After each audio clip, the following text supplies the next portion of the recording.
Namaskaram. In Mahabharatam, we had stopped after the birth of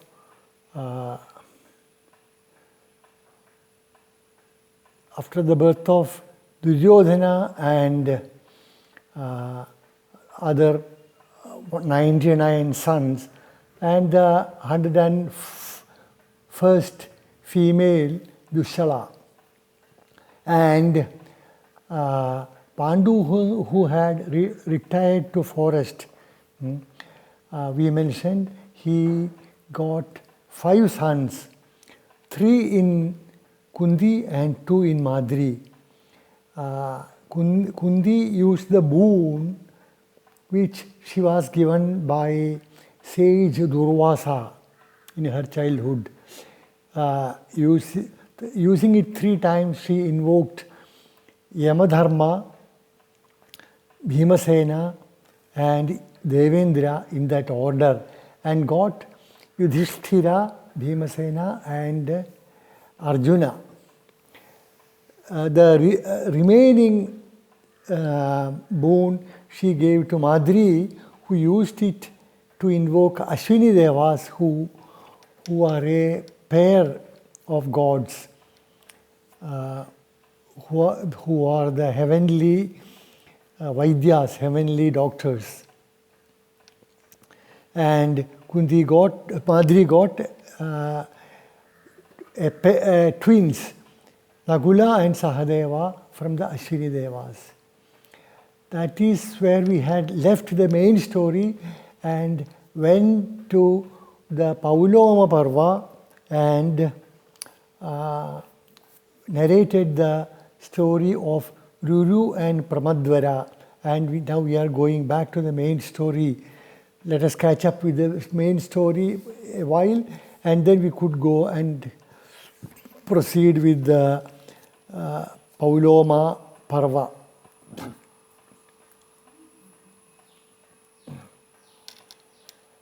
There was, in the forest itself, there was great rejoicing when Arjuna was born to Kunti.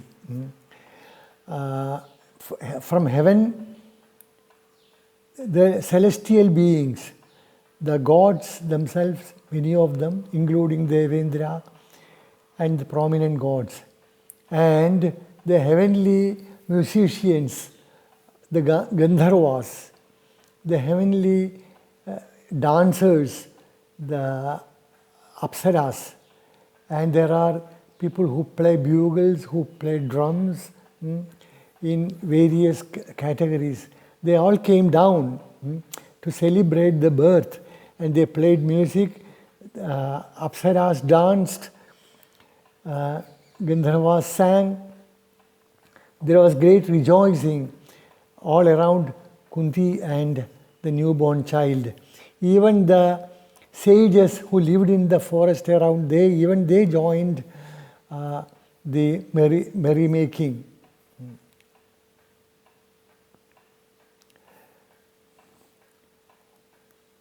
The rishis who came from the heaven, they were the Deva rishis like Narada, Bhrigu, Vasishtha and all that. And it stopped, they all went back, and the children started growing, and spring came to the forest. The forest where they were living is called Shata Shringa. Shata means 100, Shringa means peak. Shata Shringa means 100 peaks. Probably it must be a mountain range with a lot of peaks. Shata Shringa. And lots of sages were living there, and it was where Pandu went and set up camp. And when spring came, all the trees and plants blossomed, and it was a riot of colors in the forest. And sweet smell emanated from all the trees and plants. And when the trees blossom, the honeybees and singing birds came. The hummingbirds were humming and drinking nectar, honey from the flowers, and the hummingbirds, like cocks, they sat on tree branches and sang.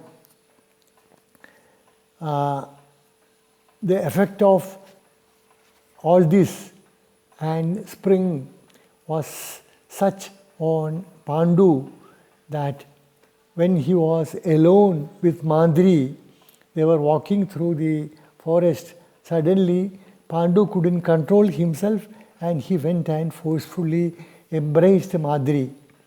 Madhuri tried to shake him off, and she pleaded with him, "Oh no, please, you should remember your condition." But Pandu wouldn't listen, and in spite of her protest, Pandu embraced her family and they had a union. Immediately, Pandu fell down dead. And Madhuri was desolate, inconsolable.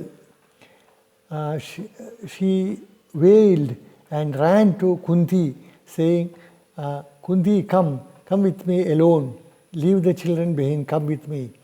And when Kunti came to where Pandu was lying down dead, Kunti also burst out crying. And first she confronted Madhuri. "Madhuri, how could you do this? You knew that you knew about the curse Pandu had, and you must have tempted him some way or other. Instead of stopping him, you must have encouraged him. Now who is there for me? My husband is gone." Madhuri defended. She said exactly what happened. She objected vehemently, tried to push him off, but Pandu wouldn't listen. And she explained exactly what happened. Then Kunti thought, well, that is the fate. We couldn't help.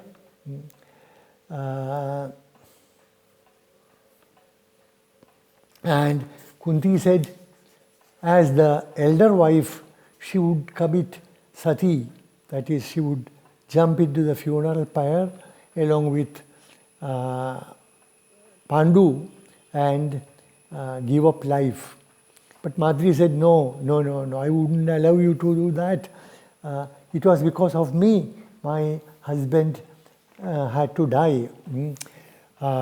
We were together when he died, and I shall be with him even after he died. And so saying, and hearing this, the sages who were around, they came and they made all arrangements for the funeral, and the pyre was lit and the body was kept in that, and Madhuri jumped into the fire and she gave up her body. That was how the, end of Pandu came. And after a few days, the sages living around, a number of them took Kunti and the children, because they were helpless now. They were without someone to protect them. Took them and proceeded to Hastinapura. When they reached the gates, they told the gatekeepers that we would like to meet the elders of Kauravas. And they rushed. They immediately realized that some eminent people have come and they would have identified Kunti. and reported the matter to Dhritarashtra and Bhishma. And there was big commotion in the palace. All the elders, Dhritarashtra, Bhishma, and Dhritarashtra's all the 100 sons, they all came out. Not only that, the ministers, even the servants, the citizen from all walks of life, they all came in, some in chariots, some on foot or on horses, whatever they could find. And there was big assembly.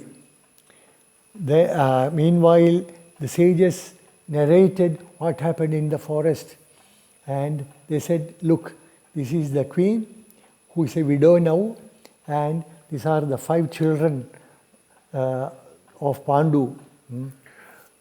They said Pandu got these 5 with the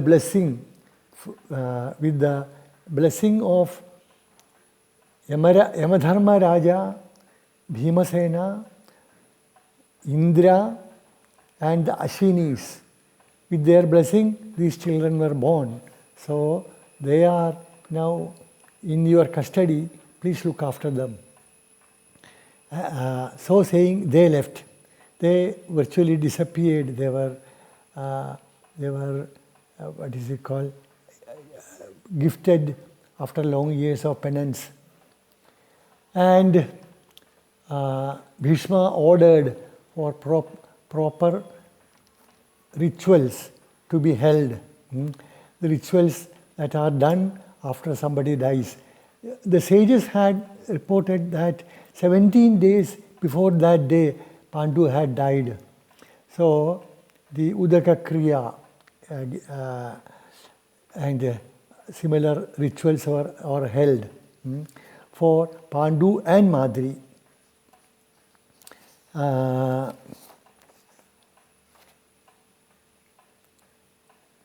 And with that, the forest life of Kundi comes to an end, and one chapter of Mahabharatam ends there, and it is new life from now onwards. Namaskaram. We will continue tomorrow.